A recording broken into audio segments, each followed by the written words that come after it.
It began with a sealed coronation guest ledger placed quietly on King Charles's desk, an ordinary royal document that, within hours, would trigger one of the most devastating confrontations Buckingham Palace had seen since the sun-drenched coronation of 2023. Princess Anne, the monarchy's iron-willed enforcer, had made an unthinkable move. Queen Camilla's name was missing from Prince William's coronation attendance register. At first, aides believed it to be an administrative error. But when Anne personally confirmed the omission, the silence inside the palace corridors turned glacial. This was no mistake. This was a calculated act of royal exclusion. Before we go deeper into what this really means for the royal family, make sure to subscribe so you don't miss a single update. The ledger had arrived under unusual secrecy, being carried not through the ordinary channels of palace administration, but through a restricted ceremonial route reserved for matters touching the line of succession itself. That detail alone sent whispers racing through Buckingham Palace. Prince William's coronation planning had already been wrapped in layers of confidentiality, with only a narrow circle of trusted officials allowed access to the evolving attendance register. Even among senior courtiers, few were permitted to see the final draft before it reached the king. Yet the moment Charles opened that document, the fragile calm surrounding preparations for the future monarch's ascent shattered beyond repair. At first, the omission of Camilla's name was treated as the kind of clerical mishap that occasionally haunts even the most tightly controlled royal paperwork. Secretaries were summoned, protocol officers were questioned, pages of ceremonial annotations were reviewed line by line. But the confusion collapsed into something far more chilling when Anne entered the chamber and, with her trademark unflinching composure, confirmed that the exclusion had been deliberate. There would be no correction, no amended list, no reinstatement. According to palace insiders, that single confirmation changed the atmosphere instantly. What had seemed like an administrative irregularity now revealed itself as a constitutional strike, one delivered from within the highest ranks of the royal family itself. Charles, already burdened by illness and increasingly strained by the weight of a fragile monarchy, was said to be blindsided. Those familiar with the moment suggest he read the ledger twice in silence, unable to reconcile what lay before him with the delicate balance he had spent years trying to preserve between wife, sister, and heir. Camilla's private staff, meanwhile, were thrown into immediate panic. Calls began moving frantically between Clarence House and Buckingham Palace, as her aides sought answers that no one seemed willing to give. Some believed Anne had overreached. Others feared she had invoked something far older and far more powerful, an obscure ceremonial veto tied to succession protocol, one rarely spoken of and almost never enforced. That possibility transformed the crisis into something much larger than a family dispute. If Anne had indeed activated an ancient royal mechanism to block Camilla's attendance, then this was not personal retaliation. It was institutional warfare. These reports suggest that William had been informed in advance and had chosen silence over intervention. A silence that only deepened suspicion that Anne was not acting alone. Behind the palace walls, alliances were hardening. The old guard had begun to move, and what seemed at first like a missing name on a guest list was rapidly becoming the opening blow in a battle for the moral authority of the crown itself. But the missing name on that guest list was only the surface wound. The real battle had begun weeks earlier, behind closed palace doors, where Anne and Camilla clashed over something far more dangerous than ceremony. Long before Charles saw the coronation ledger, Princess Anne had already drawn her line in the sand during a private council meeting that Camilla reportedly believed would secure her place beside the future king. Instead, Anne delivered a devastating institutional challenge, one rooted not in emotion, but in royal law. bloodline hierarchy, and the sacred traditions Queen Elizabeth II had fiercely protected. That meeting, held in the deepest circle of royal confidentiality, was never meant to become known beyond a handful of trusted figures. Gathered around the private coronation council table were King Charles, Prince William, Princess Anne, and a select group of senior constitutional advisors whose role was not to soothe family tensions, but to protect the continuity of the crown. Camilla entered that discussion, according to palace whispers, with every expectation that her ceremonial role beside William would be affirmed as a matter of routine. For years, her standing as queen consort had been carefully reinforced in public life, and those close to her believed that place had already been secured beyond dispute. But Anne had arrived with a very different purpose. She was not there to negotiate. She was there to challenge the foundation of that assumption itself. When the question of ceremonial placement was formally raised, Anne reportedly interrupted the expected approval process with a cold and precise objection that stunned even the most seasoned advisors in the room. She argued that William's coronation was not merely another state ritual, it was the formal transfer of sacred dynastic legitimacy into the direct bloodline of the next sovereign. In Anne's view, that distinction changed everything. Sources familiar with internal interpretations of the exchange suggest she invoked precedent tied to direct hereditary succession, insisting that ceremonial proximity at such a moment belonged only to those born into the sovereign line, not those who entered it through marriage. It was an argument steeped in constitutional symbolism, and it landed like a blade across the fragile unity Charles had hoped to preserve. Camilla, by several whispered accounts, did not retreat quietly. She reportedly pushed back with unusual force, asserting that as reigning queen consort, she retained ceremonial standing that could not simply be erased by reinterpretation. Her position, in her eyes, was not symbolic decoration, it was legally recognized, publicly sanctified, and inseparable from the authority Charles carried as king. Yet Anne remained unmoved. Those in the chamber describe her tone as icy, deliberate, almost judicial. She was no longer debating status. She was defending what she believed to be a sacred constitutional boundary. Every word sharpened the divide between them, turning what began as protocol review into a battle over legitimacy itself. And through it all, William said almost nothing. His silence became the most unsettling force in the room. He neither defended Camilla nor challenged Anne's interpretation, leaving his father exposed between wife and sister in a silence that many later described as more revealing than any spoken declaration. Charles, already weary under personal and institutional strain, reportedly tried to soften the dispute, but the atmosphere had already shifted beyond repair. Then Anne introduced the most explosive element of all: references to Queen Elizabeth II's unpublished succession notes, private constitutional reflections never intended for public scrutiny, but preserved precisely for moments when the monarchy faced internal ambiguity. That invocation changed the room instantly. Because if Anne was drawing authority from the late Queen's unseen guidance, then her objection was no longer personal resistance, it carried the weight of the absent monarch herself. Yet Anne's challenge was not merely about protocol, it was fueled by a growing fear that Camilla's influence over Charles had already crossed a line from partnership into interference. As whispers of her exclusion spread through Clarence House, Camilla launched what insiders describe as a desperate final counteroffensive, one designed to force Charles into overruling his own sister before the monarchy fractured in public view. But what she did next may have only hardened Anne's resolve.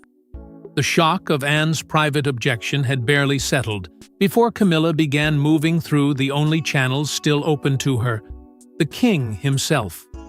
Those close to palace administrative circles suggest that within hours of learning her ceremonial place beside William was no longer secure, Camilla sought a series of urgent private conversations with Charles, pressing him to intervene before Anne's challenge hardened into irreversible royal decree. What began as persuasion quickly became pressure.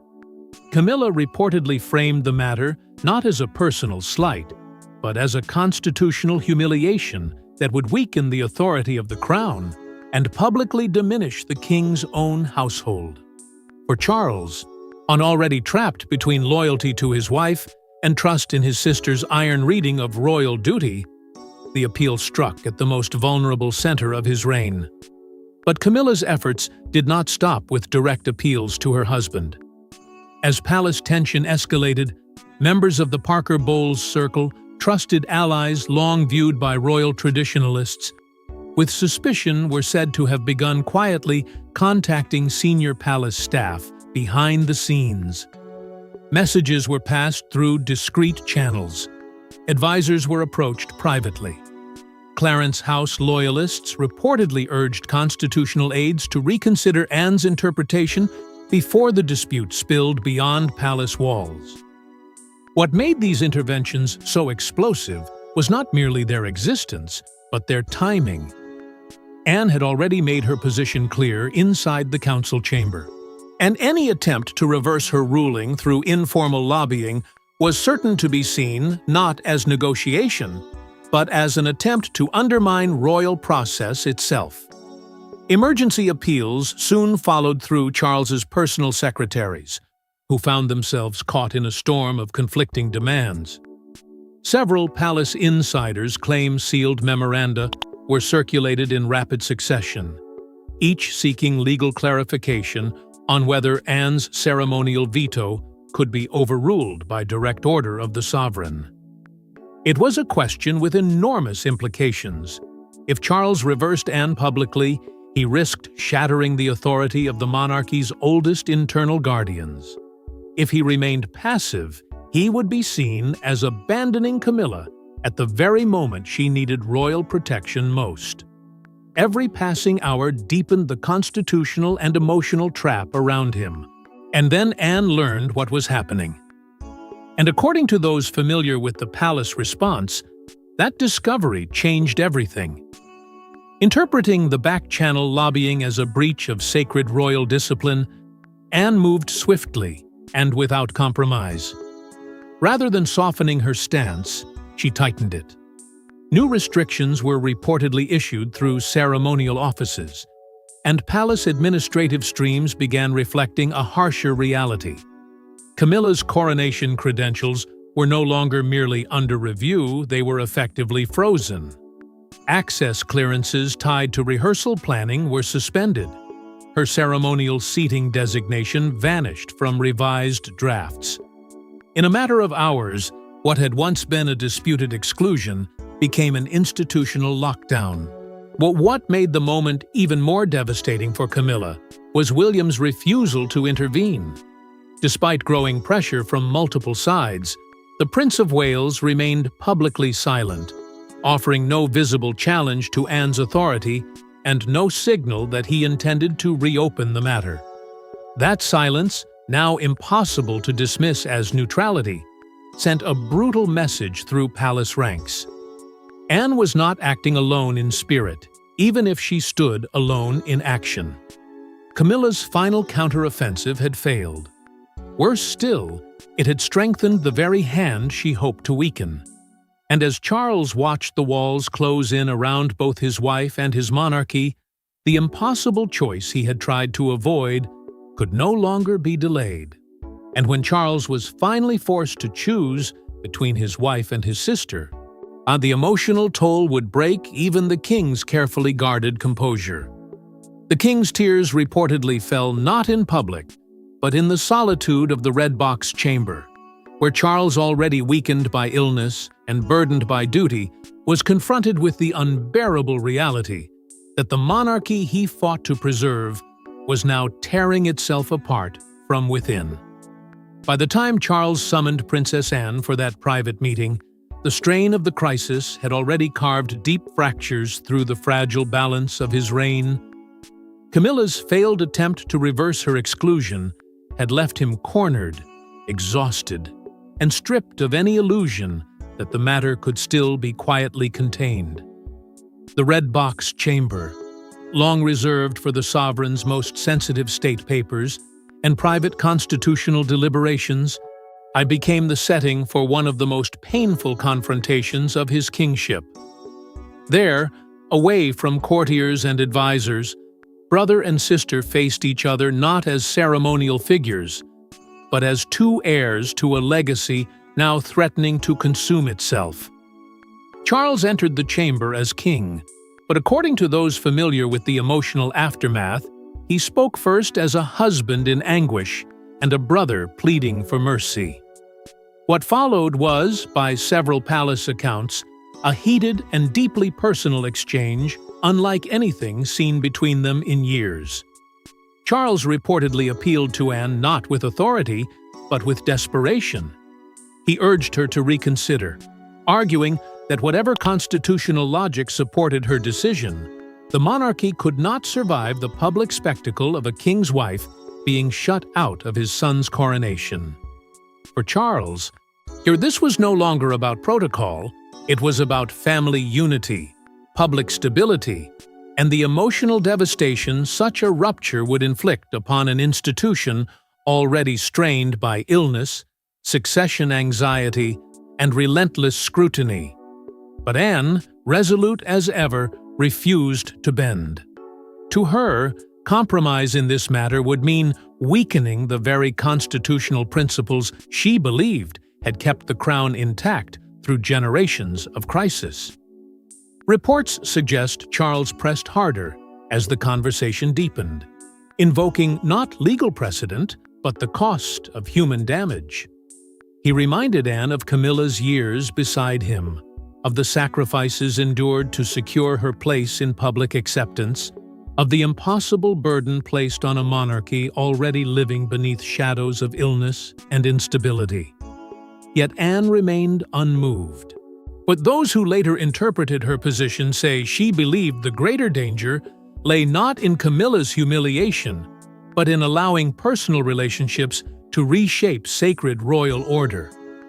If the line between duty and loyalty blurred now, Anne feared, future succession disputes would become hostage to emotion rather than governed by enduring constitutional principle. It was in that unbearable collision between a brother pleading for compassion and a sister defending institutional permanence that Charles reportedly broke. Courtiers familiar with palace accounts described the moment as one of the most emotionally devastating private collapses of his life. The strain of his illness, the weight of his crown, and the agony of being forced to choose between wife and bloodline guardianship finally overcame the composure he had fought to maintain. His tears, rare and deeply private, were said to come not from anger, but from grief. The grief of a man realizing that the monarchy he had spent decades preparing to protect could demand sacrifices even he could no longer bear. Anne did not retreat from the pain of that moment, but neither did she soften beneath it. In the cold clarity that has defined her entire royal life, she delivered the principle that would end the argument and define the fracture forever.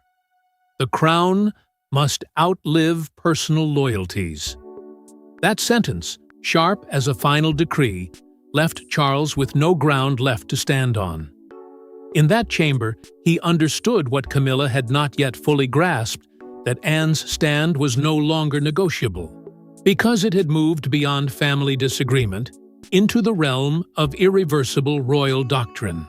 Oh, and while the king sat shattered beneath the weight of that truth, events beyond the chamber were already advancing toward a decision that would seal Camilla's fate in public and in history alike. But even as Charles wept behind palace walls, William was preparing to make a decision that would turn Anne's private stand into an irreversible public declaration. For days, Prince William said nothing. No denial, no intervention, no defense of Camilla, And in royal politics, silence is never neutral, it is endorsement. When the final coronation decree emerged bearing William's approval seal, Anne's victory became absolute. In the tense days following Charles's emotional collapse in the Red Box chamber, Buckingham Palace entered a silence more unsettling than open conflict. No official statement was issued. No correction was made to the growing rumors circling through royal correspondence and palace staff. Behind closed doors, the unanswered question remained fixed at the center of the monarchy's crisis. Would William step in and reverse Anne's decision, or would he allow his aunt's hardline interpretation to become the law of his coming reign? The answer arrived not through speech, but through a document whose consequences would reverberate far beyond the coronation itself. When the final ceremonial decree was placed before him, William signed it without amendment and without restoring Camilla's place. In that single act, he transformed Anne's private constitutional stand into binding royal reality. The significance of that signature was impossible to overstate. The decree was not symbolic theater. It was the formal instrument that defined the sacred order of presence at the future king's coronation. By signing without objection, William made clear that Camilla's exclusion would stand not as Anne's rebellion, but as the endorsed will of the heir to the throne himself. Palace insiders described the moment as chilling in its precision. There was no dramatic confrontation, no public rebuke, no declaration of allegiance. William simply allowed the machinery of monarchy to move forward exactly as Anne had designed it. In doing so, he answered every question with the coldest and most powerful language royal power possesses: silent authorization. That silence became public when the palace bulletin was released. In the carefully structured principal attendance order distributed to senior ceremonial offices and constitutional departments, and Camilla's name was absent from the central coronation sequence. The omission was unmistakable. Royal commentators immediately recognized what the palace would never say aloud, that William had chosen Anne's side. Across royal media circles, analysts interpreted the move as the clearest sign yet that the Prince of Wales was aligning himself with the old guard vision of monarchy. One rooted in bloodline primacy, institutional discipline, and the strict separation of hereditary legitimacy from marital privilege. The absence of Camilla's name became more than a personal humiliation. It became a declaration about the shape of the next reign. Behind the scenes, sources suggest Catherine, Princess of Wales, quietly supported William's decision. Though never publicly involved in the dispute, Kate was reportedly aligned with the principle that succession symbolism must remain anchored in direct lineage, particularly at a moment as sacred as coronation. Her influence, subtle but deeply trusted by William, may have strengthened his resolve to let Anne's ruling stand untouched. Together, William and Catherine represented a future monarchy built not around emotional accommodation, but around carefully guarded continuity, a future in which Anne's constitutional instincts would carry enormous weight. That reality was not lost on Camilla's household, where panic reportedly gave way to frantic damage control. Advisors scrambled to contain leaks, redirect narratives, and preserve what dignity remained as press whispers grew louder with each passing hour. Inside Clarence's house, the emotional cost was devastating. Camilla's aides, I'd once confident that Charles's position as king would ultimately protect her, now faced the stark truth that both the sovereign and the heir had failed to reverse her exclusion. Worse still, the monarchy itself was visibly shifting. William's silence had done more than approve a decree. It had signaled the emergence of a new axis of power inside the royal family. The alliance between Anne and William, once informal and quietly understood, was now unmistakably shaping the transition into the next era of kingship. And for Camilla, that meant her defeat was no longer temporary, negotiable, or containable within palace walls. Yet the greatest humiliation for Camilla was still to come, because exclusion from the coronation was only the first step in a wider royal reckoning. By the time the palace gates closed on the eve of William's coronation, Camilla's removal from the guest list had become something larger than personal rejection. It had become a declaration that the next reign would belong to bloodline guardians, not marital power. And in that icy silence, Anne had redrawn the monarchy's future forever. What began as a disputed omission on a sealed guest ledger had now hardened into irreversible royal fact. The final Westminster coronation seating order, circulated through ceremonial command channels under the highest level of palace confidentiality, confirmed what had once seemed unthinkable. Camilla was formally excluded from the sacred attendance structure of William's crowning. Her absence was no longer rumor, no longer a private family fracture whispered through palace corridors. It had become embedded in the constitutional choreography of succession itself. Well, the woman who had stood beside Charles as queen consort was now denied a place in the defining rite of the next sovereign's ascent, and that exclusion carried a meaning no royal observer could ignore. This was not merely a removed seat. It was a symbolic severing from the center of dynastic legitimacy. In the hours that followed, the consequences spread quickly through the palace machinery. Reports from administrative circles suggest Camilla's ceremonial office privileges were quietly downgraded after the decree took effect. Access channels tied to coronation planning were restricted. Briefing materials that once flowed automatically to her household ceased arriving through their usual routes. Invitations to rehearsal-linked consultations vanished from her office calendar without explanation. These were not theatrical punishments. They were bureaucratic signals, precise and devastating, designed to communicate that her role in this transition had been formally reduced. Palace insiders began referring to the maneuver in hushed tones as the Iron Protocol, a term used to describe Anne's uncompromising method of enforcing institutional continuity over personal attachment. For Charles, the humiliation was no less crushing. In the final rehearsal events leading into coronation morning, he was forced into public appearances without Camilla beside him, a visual rupture that sent shockwaves through those accustomed to seeing them as an inseparable royal pair. Though no official explanation was offered, the absence spoke louder than any statement could. Those close to palace emotional dynamics suggest the king carried the burden heavily, and appearing increasingly strained as the consequences of Anne's decree became visible in public form. Each appearance without Camilla deepened the sense that Charles, despite being sovereign, had lost control of the very family order he once believed he could balance through patience and compromise. His crown remained secure, but his personal authority inside the palace had suffered a wound from which it might never fully recover. Meanwhile, Anne and William emerged from the crisis not merely as victors in a dispute, but as the unmistakable guardians of royal transition.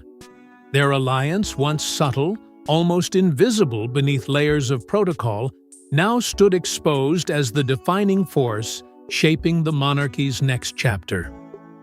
Anne had enforced the line. William had ratified it.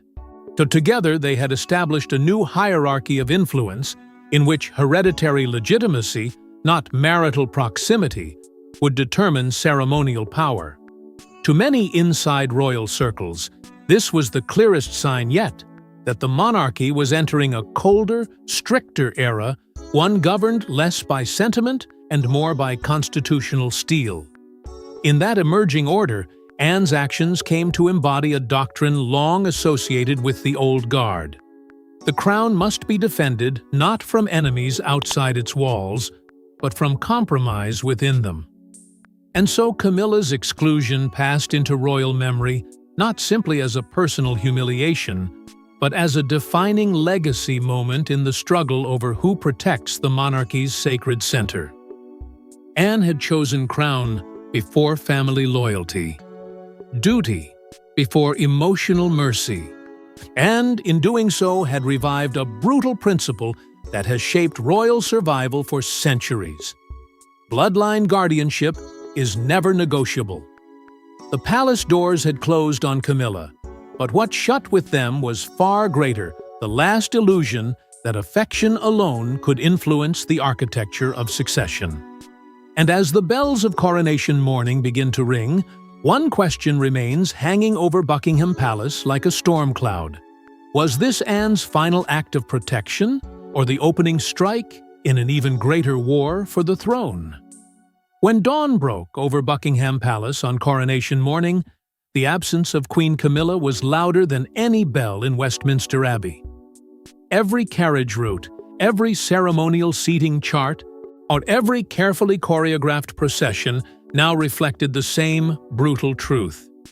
Princess Anne had not merely blocked Camilla from attending, she had erased her from the most symbolic royal transition in a generation.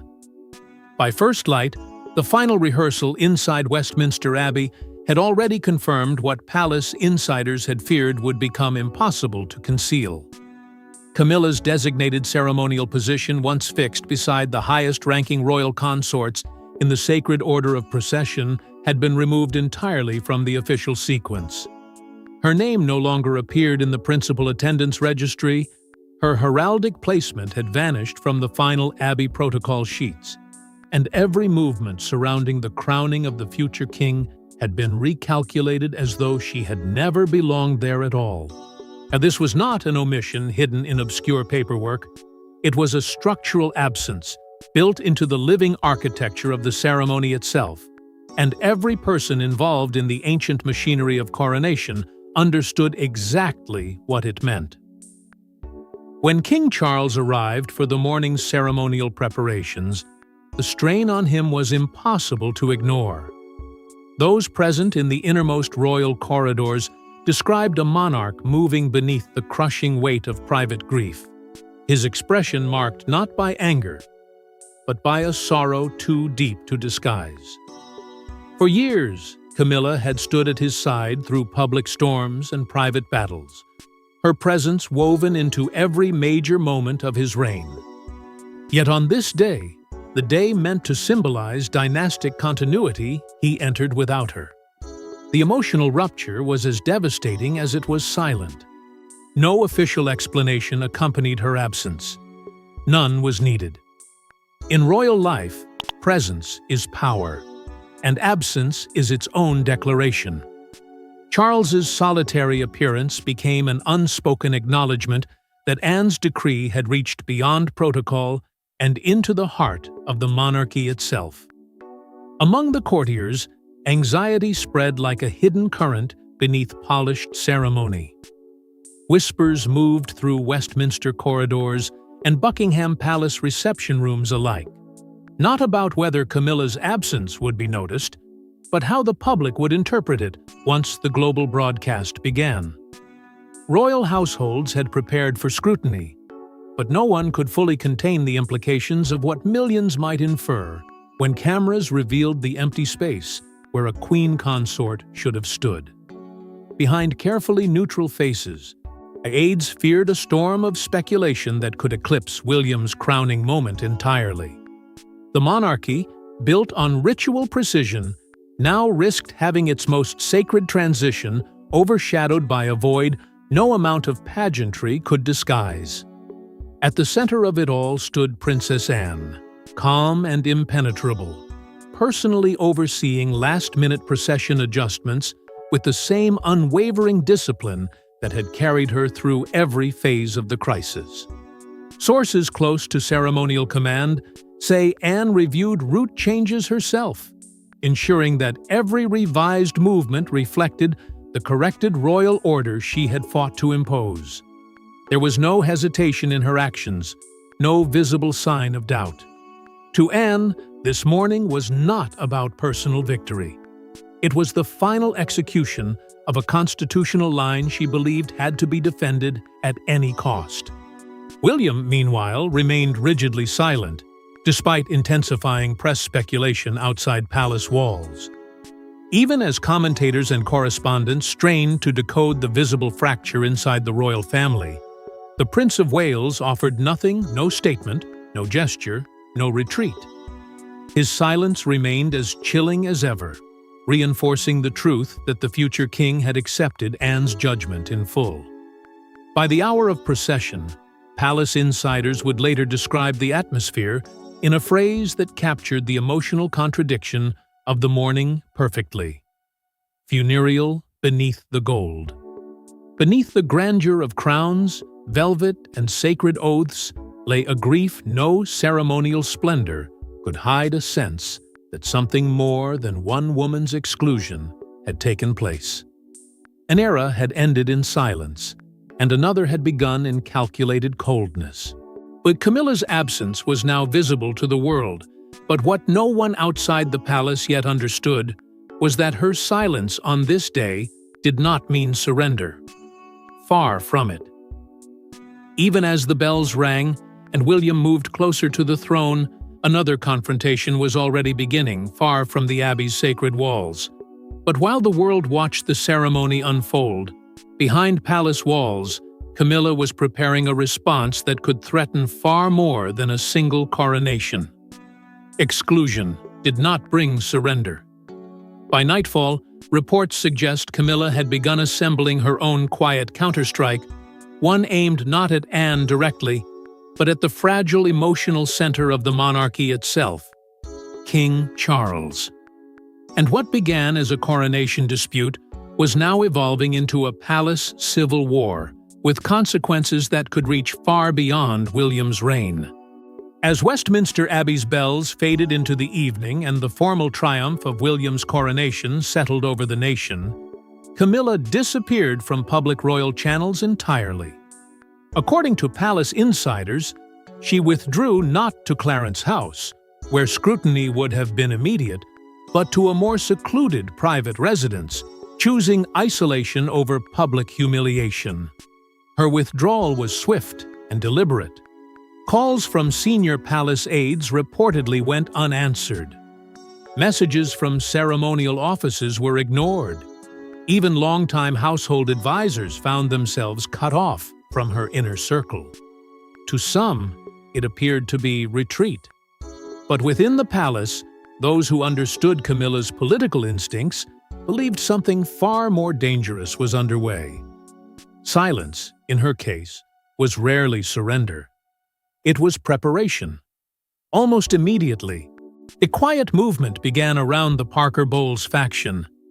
Figures long associated with Camilla's extended personal network reportedly started reaching out to individuals still loyal to Charles inside the broader royal household. These were not dramatic interventions or public confrontations. They were careful, strategic conversations, private appeals aimed at reshaping the narrative before Anne's victory could harden into permanent royal doctrine. Loyalists were reminded of Charles's emotional devastation, of the humiliation inflicted upon the king through his wife's exclusion, and of the dangerous precedent set when a sovereign's personal household could be overruled by internal bloodline guardians. What Camilla could no longer fight through ceremony, she now seemed prepared to challenge through influence, loyalty, and emotional leverage. And at the center of this growing storm stood Charles himself, more vulnerable than at any point in the crisis. The coronation had brought public glory to his son, but privately it had left the king fractured. He was now trapped in an impossible triangle of grief, guilt, and diminishing constitutional authority. His failure to protect Camilla had wounded his marriage.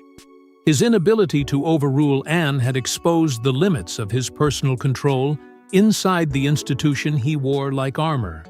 And his silence in the face of William's endorsement had deepened the sense that power within the monarchy was already shifting beyond him. Palace observers increasingly described Charles as a sovereign caught in emotional paralysis, still king in title, but weakened in influence by the very people closest to him. Anne, meanwhile, who showed no sign of retreating from the line she had drawn. If anything, Camilla's withdrawal and the first whispers of back-channel organizing only sharpened her response. Reports suggest she ordered tighter restrictions across ceremonial and household access channels, ensuring that any attempt to rebuild influence through palace systems would face immediate institutional resistance. Invitations, credentials, internal scheduling pathways all were placed under stricter review. The same iron discipline that had removed Camilla from coronation attendance was now being extended into the broader architecture of royal household governance. Anne understood the danger clearly. Once sidelined power begins reorganizing in private, it can return in forms far harder to contain. William's camp, too, had begun preparing for fallout beyond palace walls.